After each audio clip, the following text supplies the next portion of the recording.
Alors, on va parler un peu de mort imminente, une énigme. Et en tant que psychiatre, je m'intéresse depuis très longtemps au rapport entre la psychiatrie et la religion, entre les neurosciences et la spiritualité. Plus récemment, je m'intéresse aussi aux psychédéliques qui permettent d'induire des expériences de mort imminente. Donc, on va faire un petit voyage de 20 minutes à travers ces expériences sur le cerveau avec des témoignages.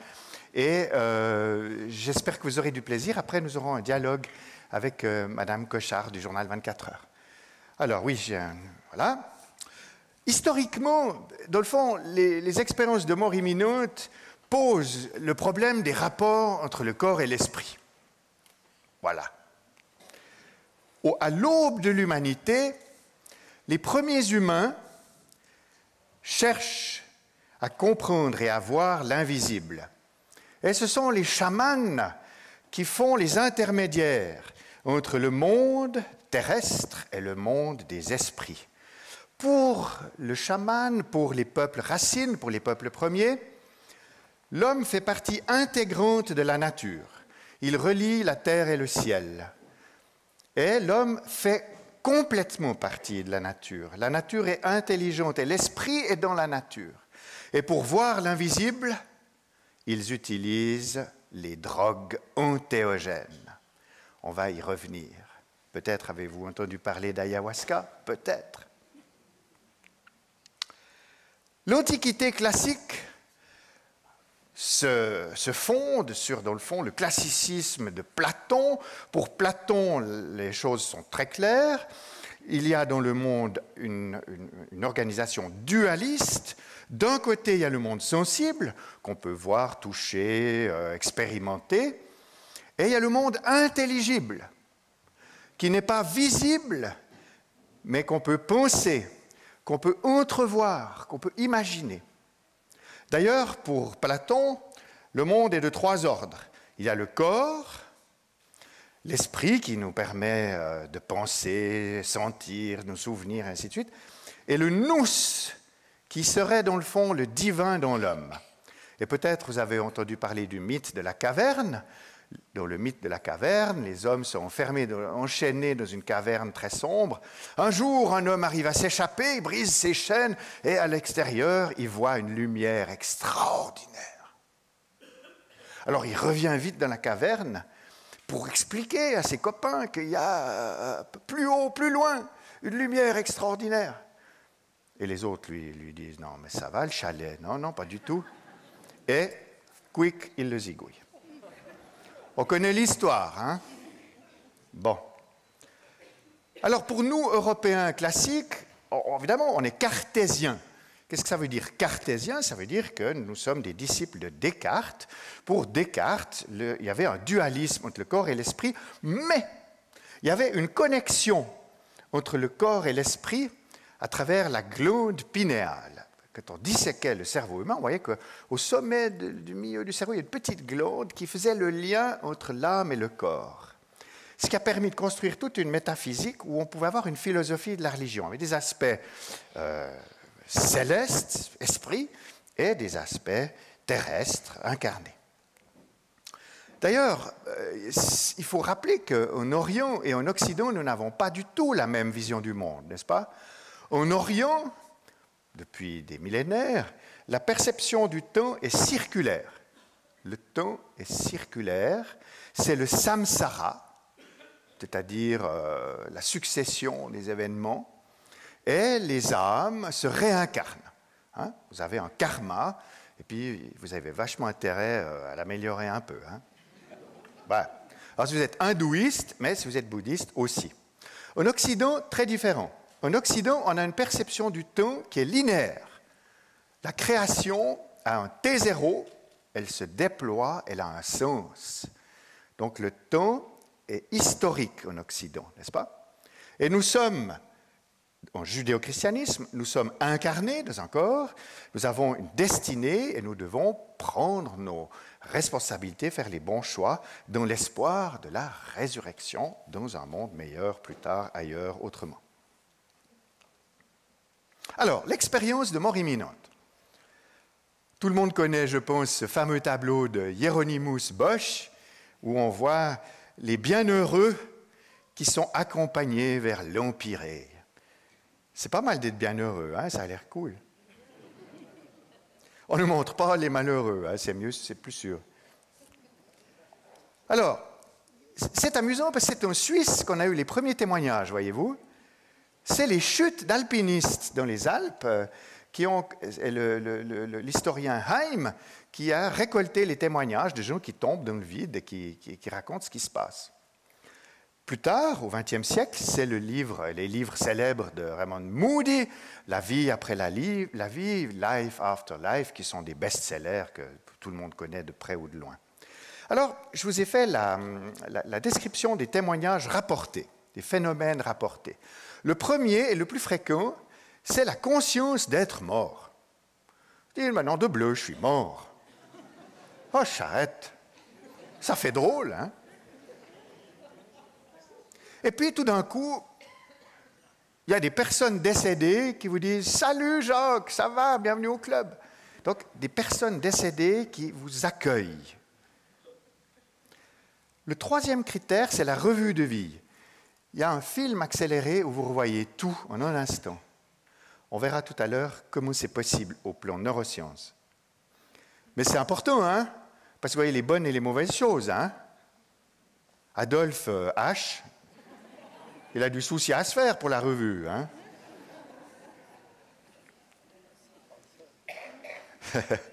Vous avez aussi du souci, vous? Non, bon. Non, vous irez à l'Empyrée, alors ça va aller. Le quatrième critère, c'est l'expérience de sortie hors du corps. Alors, ça peut être se voir sur la salle d'opération, se voir au-dessus du lit. Ça peut aller plus loin, parfois, avec on peut même voir des choses qui sont sous la table ou ailleurs, faire des voyages plus compliqués. Et on verra que les ingénieurs nous disent que oui, c'est la jonction pariétale, mais c'est quand même un petit peu compliqué pour aller voir ce qui est sous le lit quand on est au plafond. Bon, je ne suis pas sûr. Voilà. Cinquième critère, très important, c'est les émotions associées. En psychiatrie, de manière générale, quand les gens font des tableaux psychotiques, des hallucinations, ils sont très angoissés. Quand vous avez des modifications de la conscience d'origine psychiatrique, un trouble mental, il y a de l'angoisse fondamentale. Des angoisses de mort, des angoisses de disparition, d'éclatement, de morcellement, de séparation. Eh bien non. Dans les EMI, les émotions sont paisibles. Vous dites « Ah !» et vous avez des images du paradis. Vous n'avez jamais été aussi bien. Trop cool, disent les jeunes. Trop cool. Donc ça, c'est un critère pour dire qu'on n'est pas en psychiatrie. On est dans quelque chose d'un autre ordre. Okay? Sixième critère, le tunnel. Donc il y a une espèce de vision lumineuse qui s'accélère comme ça. Et au bout, il y a une lumière absolument faramineuse dans laquelle peut se distinguer ou non un ange ou Dieu ou un esprit, quelle que soit la culture dans laquelle vous venez. D'ailleurs, c'est le septième critère. Ces EMI sont indépendantes de la culture. Si vous êtes un pygmée, un New-Yorkais, un Sicilien ou même un Vaudois, même chose.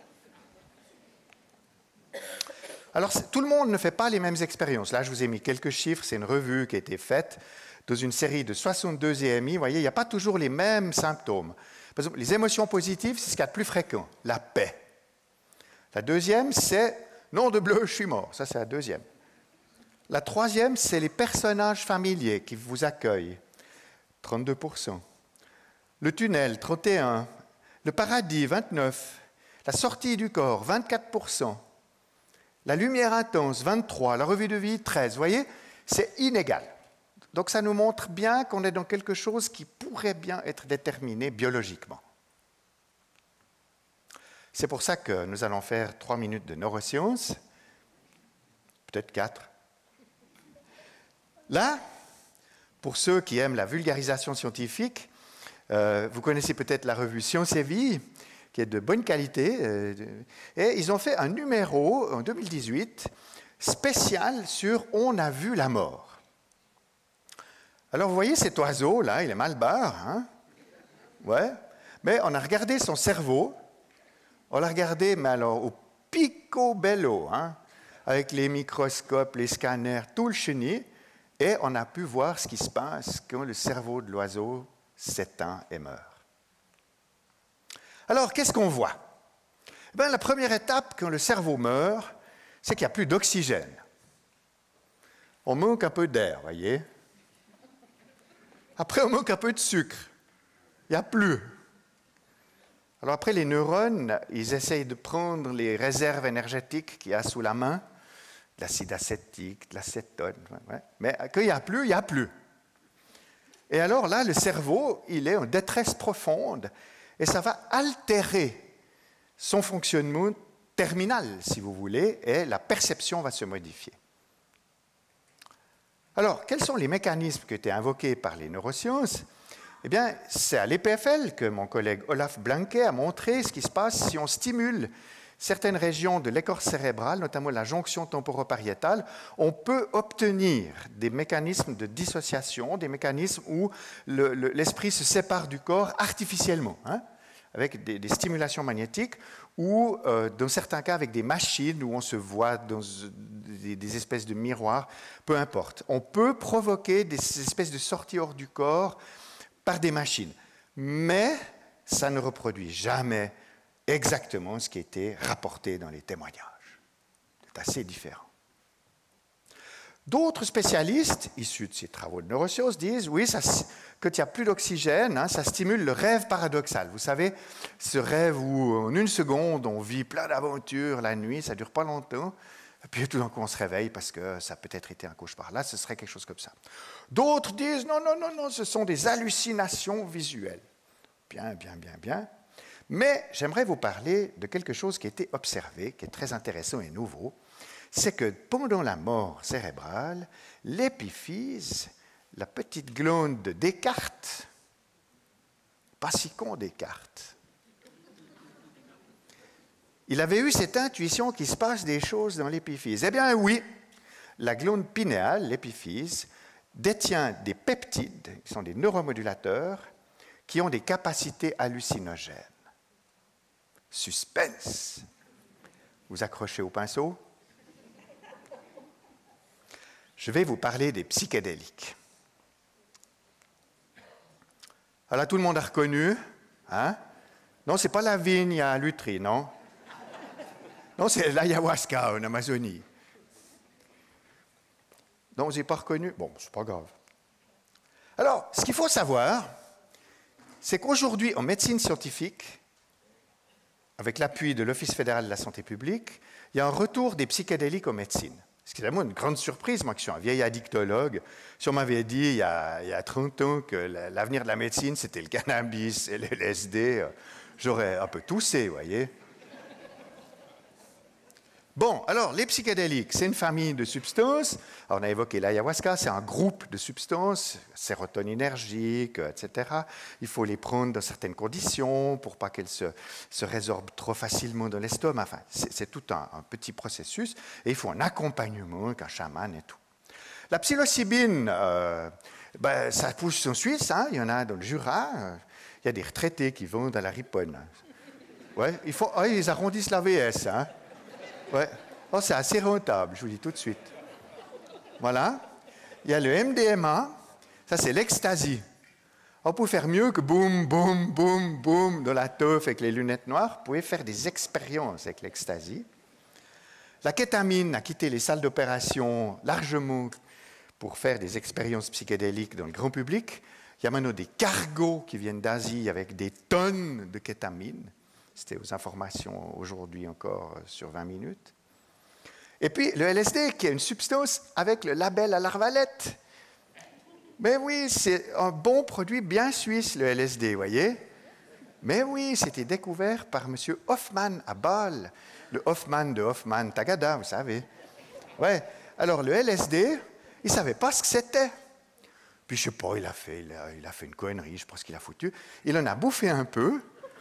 Puis il est rentré à vélo chez lui. C'était space. Alors il raconte son histoire sur son vélo, il ne se voyait plus les mains. Alors il a dit nom de bleu, le machin. C'est du sérieux. Alors il a découvert, dans le fond, l'aspect psychédélique de cet acide lysergique, diacide, enfin bref. Et c'est le début des psychédéliques synthétiques qui ont pu être étudiés scientifiquement au laboratoire et qui sont maintenant de retour. Mais ils ont été interdits comme substance illégale pendant les années du War Against Drugs, parce que le corps expéditionnaire au Vietnam, quand les mecs ils prenaient de LSD, devinez ce qui se passait? Ils ne voulaient plus faire la guerre. Ben non. Ils disaient non, va te faire voir la guerre, c'est pas rigolo. Je préfère la planète, c'est mieux. Donc, ces produits ont des mécanismes d'action communs. Ils agissent, on le sait maintenant, sur des récepteurs à la sérotonine, spécialement le 5-HT2, il y a peut-être un chimiste dans la salle. Ils augmentent la plasticité neuronale. Ça, c'est très important. Pourquoi? Parce que quand vous avez vécu des traumatismes ou que vous êtes dans une dépression chronique ou que vous êtes alcoolique, réduit vraiment à lever le coude, vous avez créé des automatismes de lesquels vous êtes embourbé, n'est-ce pas? Et alors, les psychédéliques ont cette capacité de secouer le sac et de recréer des nouvelles connexions. Ça, c'est ce que fait le psychédélique du point de vue neurosciences. Et ça augmente la connexion interhémisphérique. Vous savez, nous, dans ce canton, on a tous la tête qui penche à gauche, voyez. On est tous un peu trop rationnels. Des fois, il faudrait mettre un peu d'hémisphère droite, un peu plus de fantaisie, d'humour, voyez, d'art. Ouais. Alors, quand vous prenez les psychédéliques, les deux hémisphères communiquent. Ça vous fait des expériences beaucoup plus complètes. La musique et la lumière et la musique. Bien. Et en thérapie, dans le fond, ces effets sérotoninergiques de plasticité et de connexion interhémisphérique améliorent la dépression, l'alcoolisme et l'état de stress. C'est pour ça qu'on va les rencontrer dans l'expérience de mort imminente. Parce que les gens qui ont fait des expériences de mort imminente, c'est aussi un coup de sac sur leur vie, sur leur mémoire, sur leur projet existentiel. Ils voient la vie sous un angle nouveau. Voilà un cerveau à gauche sans LSD, à droite avec. Alors, il y a une petite différence, hein? Vous n'êtes pas neurologue, hein? Mais vous voyez une différence. Alors, à droite, c'est avec LSD, d'accord? Bon. Il y a à la racine de tous les psychédéliques un peptide dans l'épiphyse qui s'appelle le DMT, diméthyltryptamine. C'est commun à tous les psychédéliques, mais surtout, c'est capable de mimer une expérience de mort imminente. Donc, on peut provoquer une espèce de mort imminente synthétique avec le DMT. Alors, ça crée des ponts entre les psychédéliques, l'expérience de mort imminente, les neurosciences, la spiritualité, la religion, les témoignages des gens. Tout d'un coup, on se dit, mais alors, nom de bleu, est-ce que tout ça, c'est vraiment dans le cerveau ou est-ce que c'est plus compliqué que ça? Alors, il y a deux auteurs qui ont travaillé sur ces questions. C'est Rick Strassman, un Américain, qui a étudié les textes hébraïques, il est juif, et il a analysé les récits des prophètes, Daniel, Ézéchiel, etc., et il a montré qu'ils étaient probablement sous l'effet de substances psychédéliques. Ce qui ne nous étonne pas beaucoup, parce que dans le Moyen-Orient de l'époque, on mélange des plantes psychotropes avec les boissons. Ça n'est pas... Les mystères d'Éleusis en Grèce, c'est un grand mystère. On est initié à la mort. Mais oui, parce que Déméter, la déesse du blé, on faisait fermenter du blé. Qu'est-ce que ça fait, le blé fermenté? De l'ergotamine. Et l'ergotamine, c'est à la base du DMT. Donc, dans les mystères d'Éleusis, on faisait un grand voyage DMI. Voilà, alors Strassman, il a étudié ces choses-là, et puis c'était au français, il y a un auteur qui s'appelle Stéphane Schillinger, qui a montré comment, dans le fond, peut-être que la conscience avec psychédélique est quelque chose d'important pour faire évoluer l'humanité vers plus de paix, plus d'amour, plus de fraternité entre les humains, et peut-être qu'il faudrait accepter que ces substances, peut-être, jouent un rôle utile à suivre et à être cadrées surtout. Parce que, qu'est-ce que la conscience, mesdames et messieurs? Alors, la définition, petit Robert, c'est la connaissance intuitive ou réflexive immédiate que chacun a de son existence et de celle du monde extérieur. Bon, ça pose une base. Bon, il y a une conscience neurologique, si vous êtes dans le coma, vous n'êtes pas conscient. Il y a une conscience morale, si vous tuez votre voisin d'un grand coup de couteau, vous n'avez pas de conscience morale. La conscience psychiatrique, vous n'êtes pas conscient de vos actes parce qu'il y a une soucoupe volante qui vous court derrière. Il y a la conscience philosophique, 20 000 volumes de philosophes depuis 2000 ans. Il y a la conscience spirituelle, hein, voilà. En fait, mesdames et messieurs, on ne sait pas ce que c'est que la conscience, aujourd'hui, en 2023. Voilà. Et c'est une aventure programmée pour le XXIe siècle. Et les expériences de mort imminente font partie du voyage. Alors, ça pose des questions. Je regarde la pendule, Catherine, ça... C'est bon? C'est bon. OK, merci, monsieur. In or out of the brain? Est-ce que la conscience est dans le cerveau ou est-ce qu'elle peut être ailleurs ou en plus que dans le cerveau? Ah, ça, c'est une belle question. Vous attendez la réponse, hein? Ouais, vous êtes des coquins. Ah non, il faut bosser par vous-même. Hein. Bon, alors il y a deux points de vue. Il y a la neurothéologie, sur laquelle j'ai publié 2-3 petites choses, dans le fond, qui montre comment le cerveau fabrique de la conscience, par complexification, par strates successives. On part des centres archaïques, on est d'abord dinosaures, et puis mammifères, puis humains, puis intello, puis religieux à la fin. Bon, pour ceux qui ont cette vision de l'évolution. Hein. Bon, donc, pour les neurothéologiens réductionnistes, et il y en a quelques-uns dans cette université, dans le fond, ton bon Dieu, Besson, ton bon Dieu, hein, il est dans le cerveau. Circuler, il n'y a rien à voir. Dans le fond, on se construit un Dieu, c'est super, on est altruiste, on est ami-ami, on arrête de s'entretuer, on fait la paix mondiale. Dans le fond, Dieu, c'est un très bon plan pour améliorer l'humanité. Mais c'est dans le cerveau, d'accord? Réductionnisme, physicalisme, monisme, scientisme, OK? Alors maintenant, je vous invite à faire le raisonnement dans l'autre sens. Théoneurologie. Le cerveau n'est pas une fabrique comme un programme informatique qui fabrique la conscience. Non! C'est un émetteur-récepteur de conscience. Nous pouvons communiquer avec la conscience, alors on appelle ça l'inconscient, ça peut être l'inconscient collectif, l'inconscient transpersonnel, ça peut être la culture, par des intuitions, et peut-être même que la conscience existe dans l'univers. 1000 milliards de soleils pour faire une galaxie, 1000 milliards de galaxies pour faire un univers. Et d'après le Dalai Lama, il y a un nombre infini d'univers. Hein? Donc ça va, ça laisse un peu de place. Donc du coup, si le cerveau est une machine extraordinaire à recevoir, émettre et échanger de la conscience, non seulement avec les autres humains, mais avec la nature, l'intelligence de la nature, et peut-être avec l'univers. Vous savez, j'ai une intuition. Je vais vous la donner gratuitement. L'univers est un esprit. Et c'est la matière qui se spiritualise. Vous voyez? Oh, c'est beau vu comme ça, non? Alors, si l'univers est un esprit, il a une conscience, il a une mémoire, il a une intention, et nous faisons partie de plus grand que nous. L'univers est plus grand que tout ce qu'on peut imaginer. Il y a plusieurs dimensions, il y a des multivers, des métavers, des multivers, des tout ce que vous voulez, c'est infini. Donc on peut très bien imaginer que le cerveau danse une spiritualité cosmique. Mais on n'en sait rien. Ça, c'est la misère du scientifique. Alors, il y a un philosophe qui a étudié les rapports entre science et religion. Jan Barber, un génie.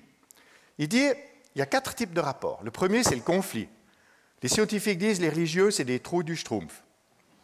Puis les religieux, ils disent, les scientifiques, ils n'ont rien compris. Bon, ça, c'est un conflit.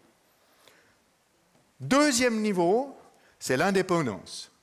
Bon, moi, je vais à la messe, le chimiste, il va au labo, et les vaches sont bien gardées. On ne se cause surtout pas. Bon, ils ont bien le droit de vivre, hein? Dans les labos, ça va, hein? Il y a les laborotines, on peut faire plein de choses marrantes. Bon, indépendance. À l'église aussi, c'est bien. Bon, troisième interaction, le dialogue. Il y a quand même des zones frontières. Vous voyez, l'expérience de mort imminente, c'est un carrefour des sciences humaines et des sciences de la nature. Les neurosciences de la spiritualité, c'est un bridge, un pont entre la spiritualité et la science, voyez-vous. Et c'est ça le programme du XXIe siècle, c'est voir plus grand. Et le quatrième stade, c'est l'intégration, c'est-à-dire, en gros, vous faites comme moi. Vous dites, on peut être scientifique et mystique, c'est tout à fait possible. Ça ne mange pas de pain, ça ne dérange personne, et on voit le monde plus grand. C'est cool. Alors, les dernières recherches de physique quantique nous montrent que, dans le fond, il y a de l'infiniment grand, sans doute, l'univers, les univers, mais il y a aussi de l'infiniment petit, le champ quantique, où le temps n'existe plus tellement que c'est petit. Les particules, on ne sait pas très bien où elles vont, d'où elles viennent, etc. Et dans le fond, personne ne s'est posé la question de savoir comment marche le cerveau au niveau quantique. Comment c'est dans l'infiniment petit, 1000 milliards de neurones qui ont 10 puissance 228 millions de connexions les uns avec les autres, ça va comment? Ce n'est pas les pommes de Newton qui tombent sur la moquette, hein? Non? Il faut une physique Il faut une physique quantique. Voilà ce qu'il faut. Donc, l'avenir est ouvert aux chercheurs. Il nous faut faire une biologie et des neurosciences de l'esprit avec la physique quantique. Voilà le programme. Conclusion. Il me reste 1 minute 53, monsieur. Ouais, bon, ça va. Je peux encore faire une blague. J'espère vous avoir montré que les relations corps-esprit préoccupent les humains depuis l'aube de l'humanité. J'espère vous avoir fait comprendre que les expériences de mort imminente sont une zone frontière qui pose les limites et les questions pour l'exploration de la conscience. Est-ce que la conscience est dedans? Est-ce qu'elle est dedans et dehors? Dans le fond, et ce sera le mot de la fin, il y a dans les sciences, dans notre univers, il y a du connu, voilà. Si je tape par terre, le sol est dur, ça fait du bruit, ça c'est connu. Après, il y a de l'inconnu. Qu'est-ce qui se passe si on met, je ne sais pas, la radioactivité dans la moquette? Mais on peut savoir, parce qu'on met un compteur Geiger et puis on saura. Enfin, donc, dans l'inconnu, il y a du futur connu. Ça, c'est le point de vue des voisins, les PFL. Hein? Il y a de l'inconnu, mais ce n'est pas grave. Donnez-nous des budgets, hein? Puis on vous dira ce qu'il y a dans l'inconnu. Bon, ça coûte quelque chose, hein, voilà. Ça, c'est le point de vue des ingénieurs, voyez. Mais pour les psychiatres, je suis désolé, je vous confronte à la limite de la connaissance humaine. Dans l'inconnu, il y a du futur connu, mais il y a aussi de l'inconnaissable.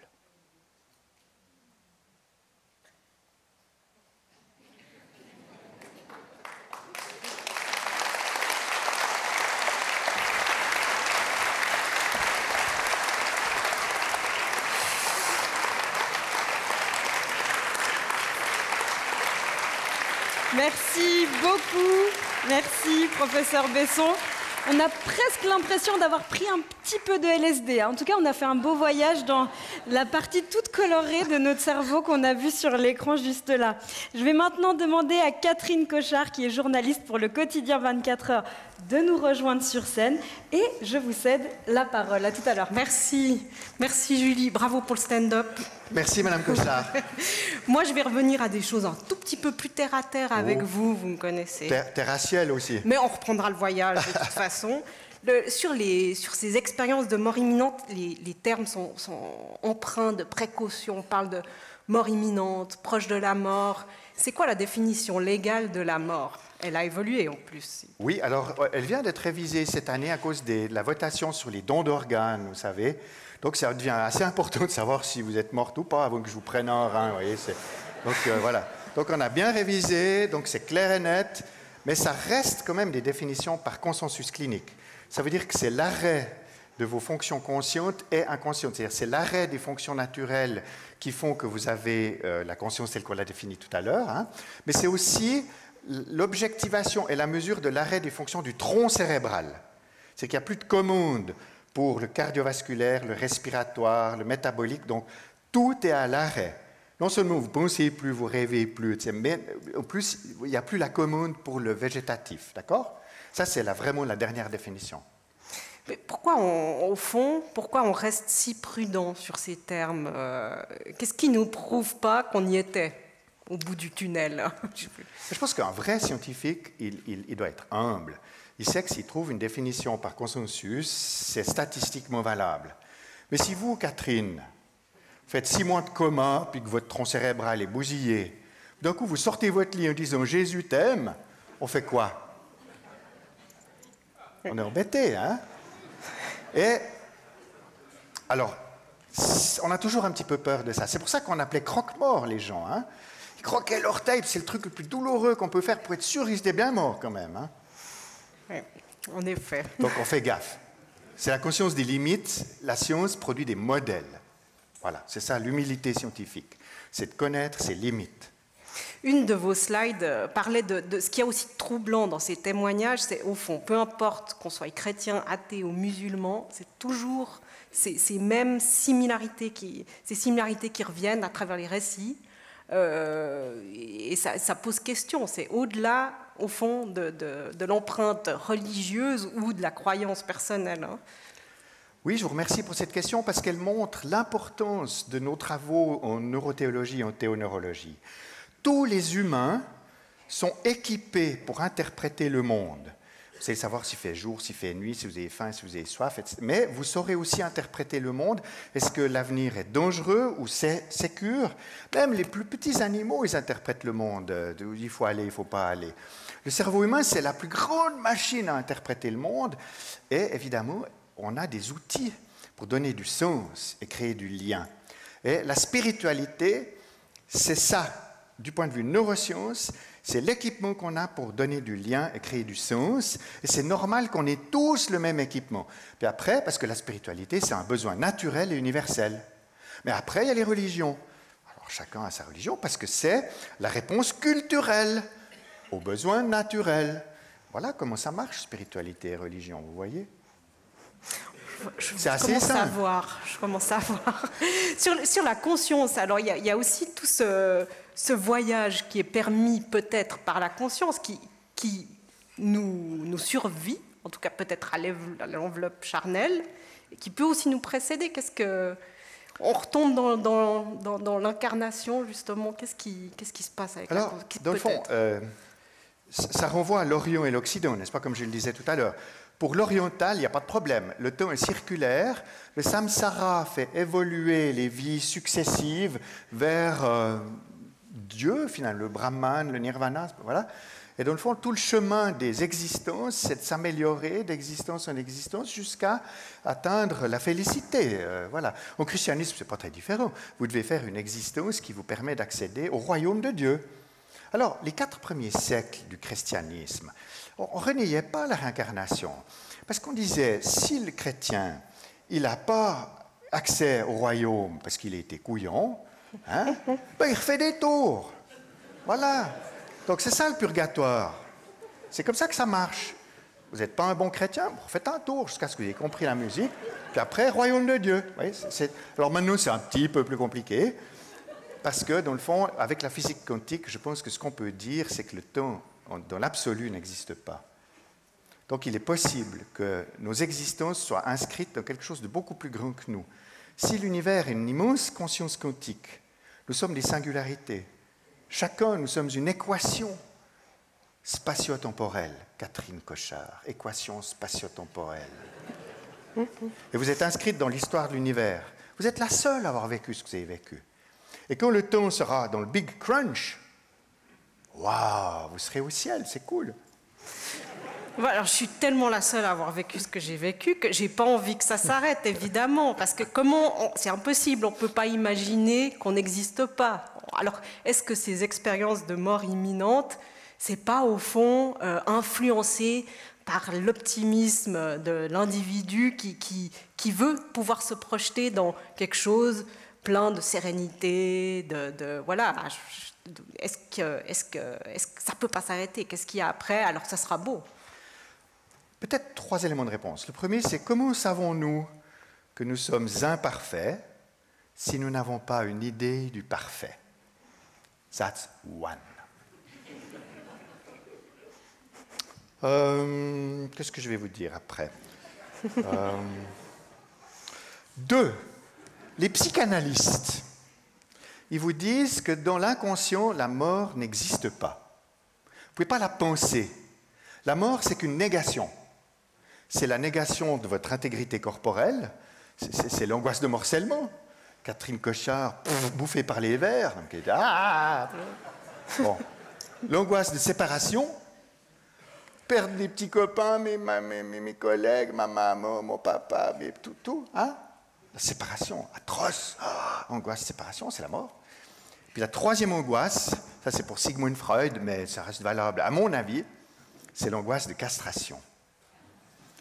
Hein? Si vous êtes plus vivant, fini pompon cucu, terminé. Waouh, ça c'est raide aussi, si j'ose dire. Donc ça, voilà. Ouais, donc la mort, c'est pas représentable. Et puis, il y a le dernier point, c'est que quand les gens sont dans l'incertitude pour faire un choix, il y a des études neuroscientifiques cognitives qui ont montré qu'il y a le biais optimiste. C'est qu'il y a 2 scénarios, vous avez tendance à choisir le scénario optimiste. C'est comme ça, ça nous aide un peu, hein? Oui, on préfère. Je me tourne vers le public. Il y a un petit peu de temps encore pour vos questions. Je vois madame au 3e rang. Si on peut vous apporter un micro. Juste là, droit devant. Ouais. Merci pour cette conférence passionnante.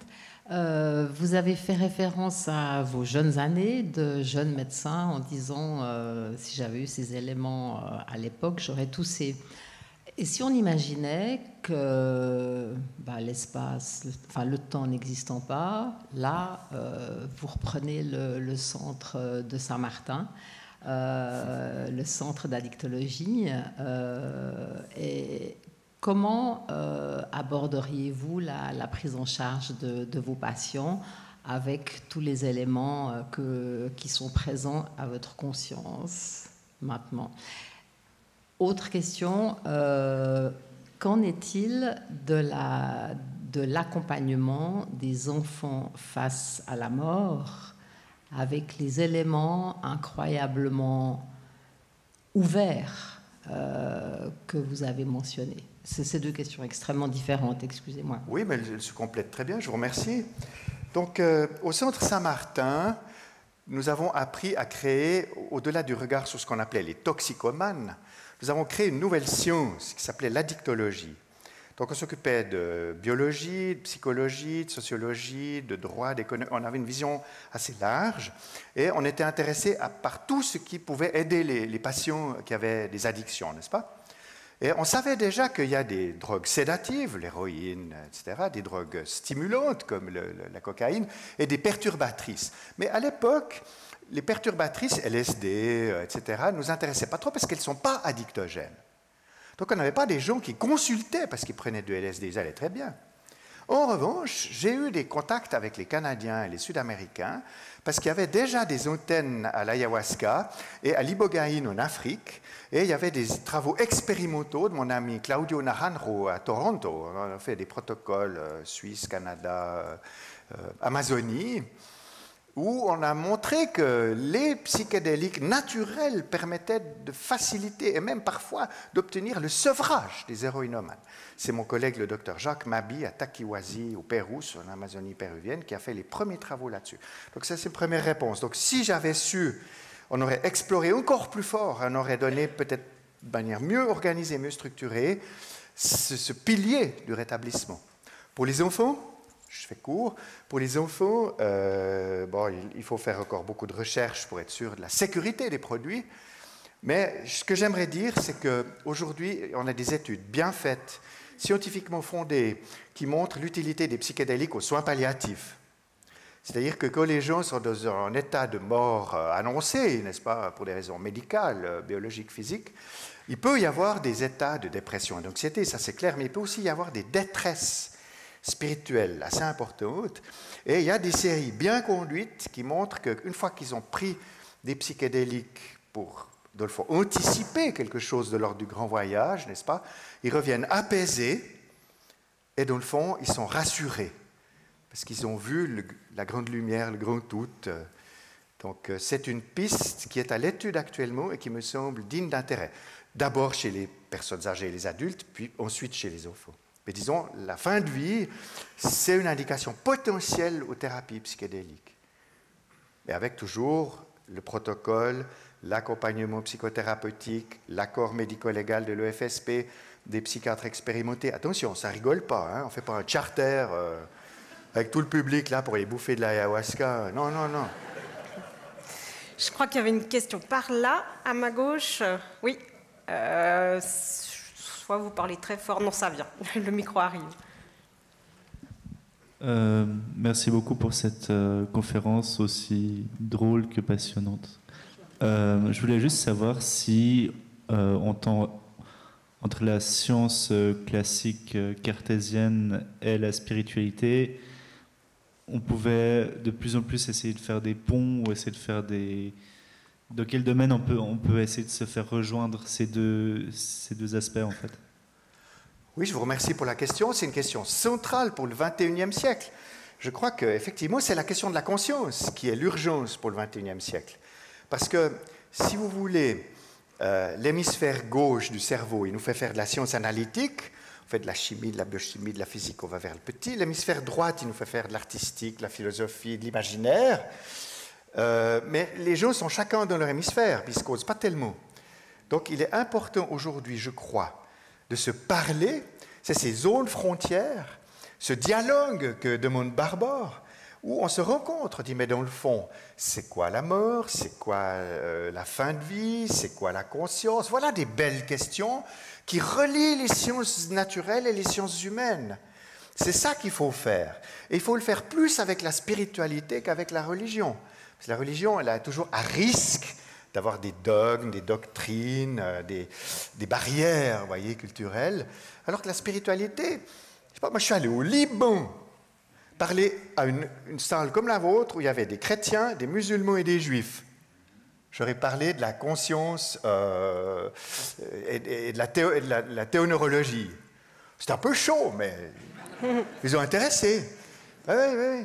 Bon, ils avaient quand même mis char d'assaut devant la porte de l'université, mais bon. Il y avait une question droit devant, et puis après, il y en a encore derrière. On a un peu de temps, hein. C'est bon, ok. Bonjour, je suis d'abord judéo-chrétienne, je suis médecin, et j'ai pris de l'ayahuasca il y a 4 mois. Et je voulais vous partager cette expérience. C'était des questions que je m'étais posées pendant tout le long de ma vie. Et ça fait que très court, très peu de temps, que je commence vraiment à lire des livres qui me construisent. Et finalement, j'ai compris qu'il y a un corps matériel, un esprit dans lequel c'est celui que je pensais que c'était ma conscience, mais que je me suis complètement trompée. Et ce qui devient clair pour moi, c'est que dans l'esprit, j'ai mes pensées qui vont et bien, j'ai mes émotions, mais que derrière ces deux constats, il y a ces parties de divin, les moi, qui est comme l'observateur qui voit tant les choses du corps que les choses de l'esprit, des émotions et des pensées. Et c'est ce que j'appelle ma conscience. Et je peux vous dire que depuis que j'ai découvert cette partie divine à l'intérieur de ce corps et de cet esprit, que j'arrive à contrôler mes émotions, que je n'ai jamais été si heureux, en bonne santé, et je n'ai pas de mots pour exprimer. En tout cas, c'est une expérience que je vous invite à découvrir, pas forcément d'aller essayer de l'ayahuasca, mais Ce que je veux dire, c'est les jours qu'on comprend que la conscience, c'est la troisième personne pour donner un nom quelconque que j'arrive pas à exprimer, mais qu'il y a ces corps, qu'il y a les émotions et les pensées, mais qu'il y a quelque chose de supérieur qui peut contrôler, que finalement c'est ça la conscience qui pour moi va continuer d'exister après que ce corps va disparaître. Alors je vous remercie, j'aimerais quittancer ce que vous dites, c'est très intéressant. Je mettrais un bémol, il y a des gens qui font des mauvaises expériences avec l'ayahuasca et les psychédéliques, c'est une chose à savoir. C'est pour ça qu'il faut mettre toutes les précautions, avoir un accompagnement sérieux, avoir une spiritualité bien construite. Mais vous avez, dans la grande majorité des gens qui ont fait une expérience heureuse, et un peu comme si vous aviez fait une EMI, vous avez trouvé un apaisement, vous avez vu de la lumière, vous avez accédé à ce que vous appelez le divin dans l'homme. Même si vous êtes judéo-chrétienne, vous avez un bagage où vous croyez que voilà, il y a un dialogue entre la créature et le créateur. Donc vous êtes dans une théologie où c'est admissible. Voilà, donc ça, je pense que c'est très important ce que vous avez vécu. Alors, je vais inviter le 27 novembre au Centre des terreaux à Lausanne, Stéphane Schillinger, celui qui a écrit le livre sur la sagesse interdite.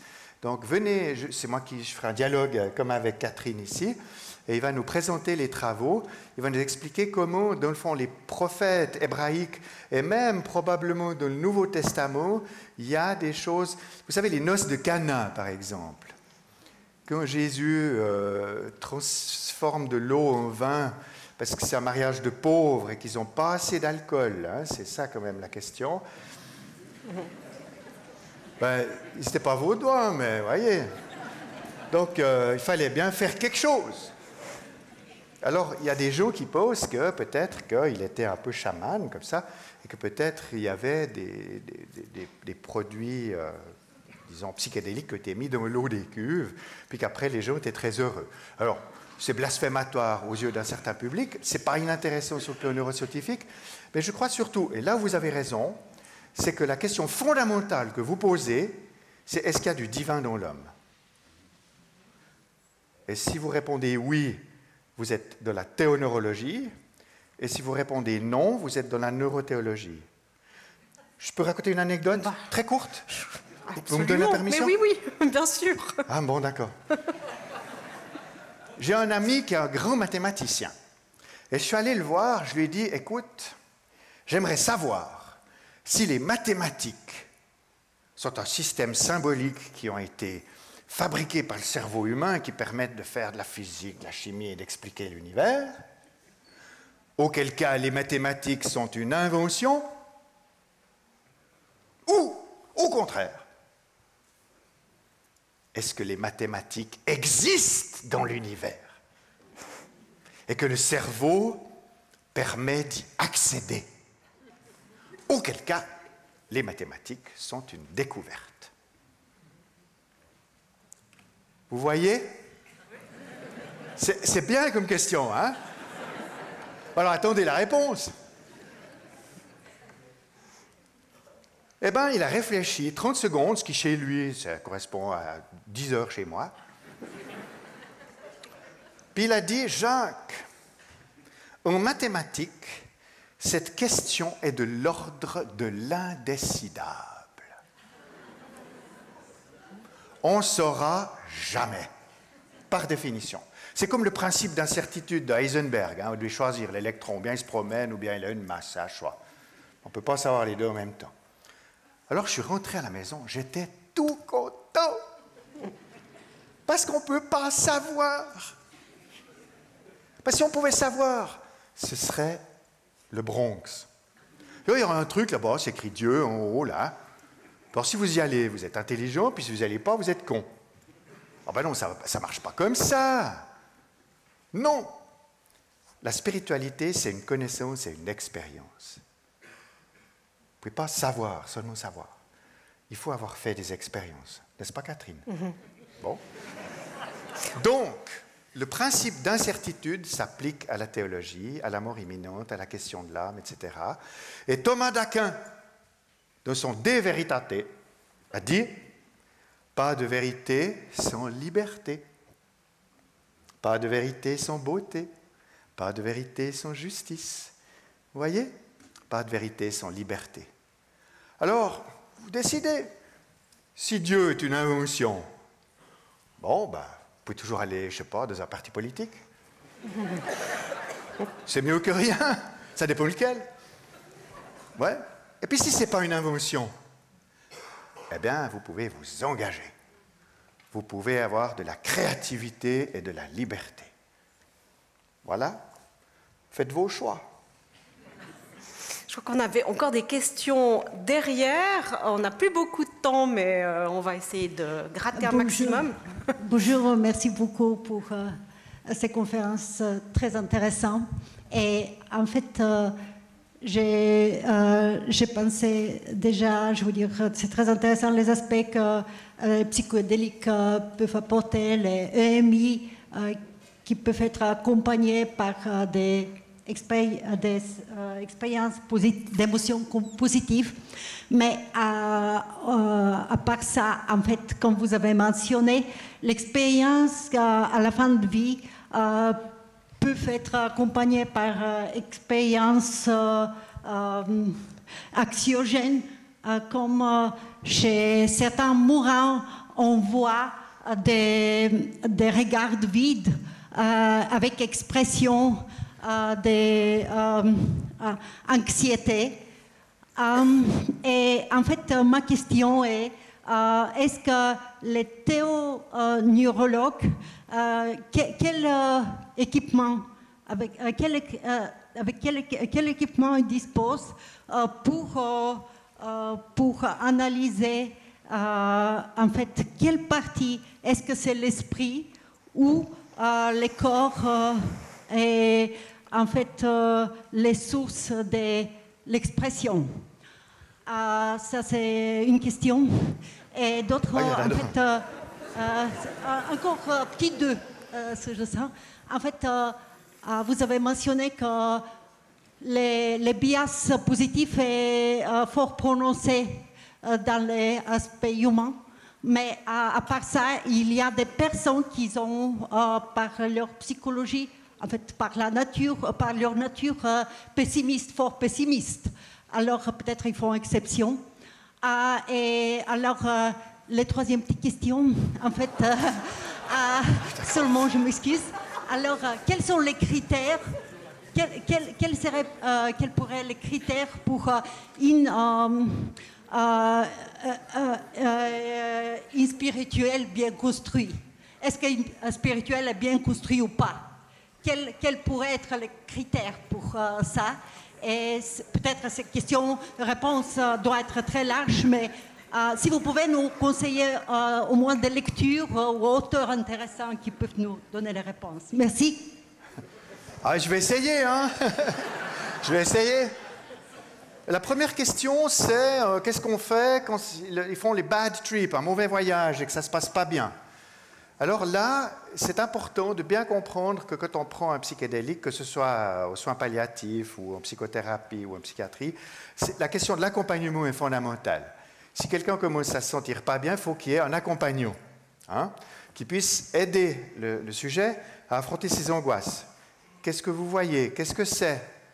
Est-ce que vous pouvez affronter le dragon, hein? Est-ce que vous pouvez lui répondre? Est-ce que vous pouvez lui dire? Et ça, c'est très important, de pouvoir accompagner. Il ne faut pas laisser le patient seul avec le produit, hein? Ça, c'est catastrophique. Ça, c'est peut-être le premier élément de réponse. Deuxième élément de réponse sur la spiritualité, c'est que je fais partie d'un mouvement au CHUV qui a introduit, il y a maintenant depuis une bonne vingtaine d'années, le spiritual care. C'est-à-dire que pour les patients qui sont intéressés, y compris en fin de vie, mais pas seulement, on propose un accompagnement spirituel, mais pas forcément religieux, sur les questions, voilà, quel est le sens de ma vie, qu'est-ce qui m'arrive, est-ce qu'il y a une puissance supérieure, comment est-ce que je peux aller mieux. Et cet accompagnement spirituel est très utile parce qu'il y a la souffrance physique, vous avez un cancer, il y a la souffrance psychique, vous êtes déprimé et angoissé, mais il y a aussi la détresse existentielle. Et la détresse existentielle nécessite une réponse qui est non psychiatrique. La détresse existentielle exige qu'on vous accompagne au niveau du sens que vous donnez à votre vie et à votre fin de vie, n'est-ce pas? Puis la dernière question, Catherine... C'était la dernière question. C'était la dernière, voilà. Voilà. On a 30 secondes. Il reste 30 secondes. Il y a une personne là, une personne là. On peut gratter ouais. encore un peu ou... Oui, on peut gratter quelque... Alors, commençons à droite, à ma droite. Attendez, le micro arrive, sinon on ne vous entend pas. Merci de me donner la parole, c'est très court. Est-ce que Orphée est allé aux enfers et est revenu des enfers, et le Christ est mort et ressuscité? Est-ce que ça a à voir avec le sujet? Merci.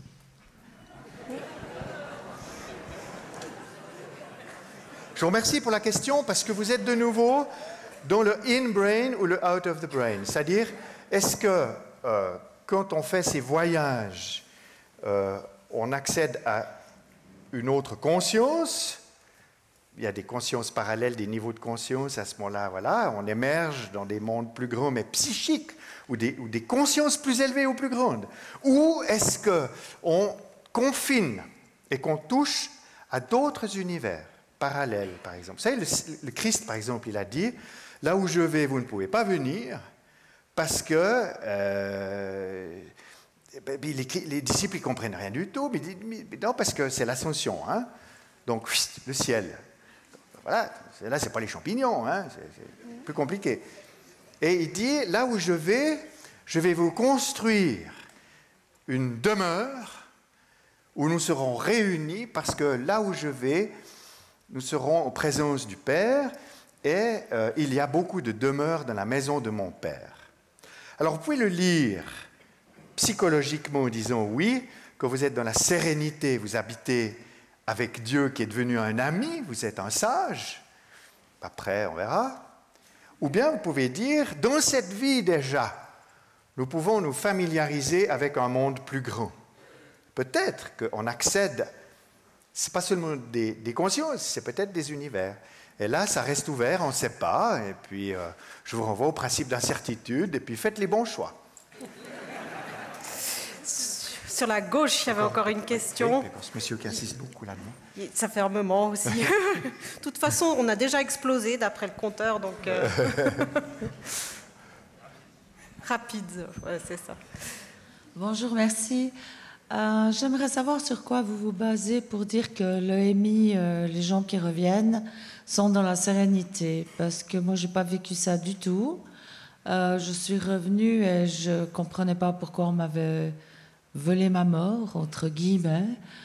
Et il m'a fallu 2 ans pour me remettre, parce que c'était juste une injustice. La terre entière était responsable de ça, quoi. Voilà. Donc, c'est pas toujours vrai ce qu'on voit à la télé avec des gens contents qui ont vu la lumière. Enfin, c'était en tout cas pas ça pour moi. Je vous remercie de ce témoignage qui donne raison à la science. Il y a des statistiques. Positif et au négatif de ce genre d'expérience. Absolument, il faudrait faire des statistiques négatives et de 20 minutes pour expliquer la vie et la mort, voyez comment. Donc, mais vous avez raison d'évoquer que tout le monde ne fait pas l'expérience d'une part, que ceux qui font l'expérience ne font pas toujours la paix et la sérénité, et vous avez raison d'évoquer que pour vous, ce n'était pas le cas. Et je vous remercie parce que ça me donne raison comme scientifique de dire c'est des statistiques, c'est de la biologie, c'est pas tout le monde la même chose, et puis ça vous a probablement fait quelque chose de traumatique, d'une certaine manière. Et alors, il y a une autre résilience qui peut entrer dans la danse, c'est de revenir sur ce trauma et réfléchir à votre finitude, et vous ferez un autre chemin, spirituellement ou philosophiquement. C'est une autre voie. Mais merci d'avoir témoigné que ce n'était pas facile. Je vous remercie. Est-ce que la conscience ne servirait pas à élever notre âme? Alors, vous êtes théardien, monsieur, vous êtes théardien. Théard de Chardin était un jésuite qui était scientifique. Et il avait une vision de l'univers qui part du néant vers l'infini, et où il y a d'abord du chaos, puis du cosmos, puis du bios. Et dans le fond, l'univers est un système d'auto-organisation qui va vers le plus en plus complexe. Il y a d'abord du minéral, puis du végétal, puis de l'animal, puis de l'humain. Dans l'humain, il y a de la conscience, et la conscience va vers le divin. Et il appelait ça l'alpha et l'oméga, c'est proche de l'Apocalypse. D'ailleurs, le Seigneur dit lui-même, je suis l'alpha et l'oméga, le commencement et la fin. C'est de l'Apocalypse, je ne sais plus, 12, je crois. Peu importe. Voilà, donc vous avez raison.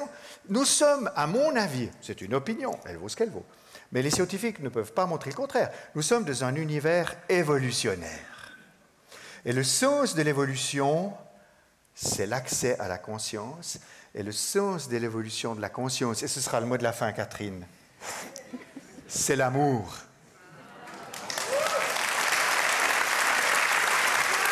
Merci beaucoup. Alors, contrairement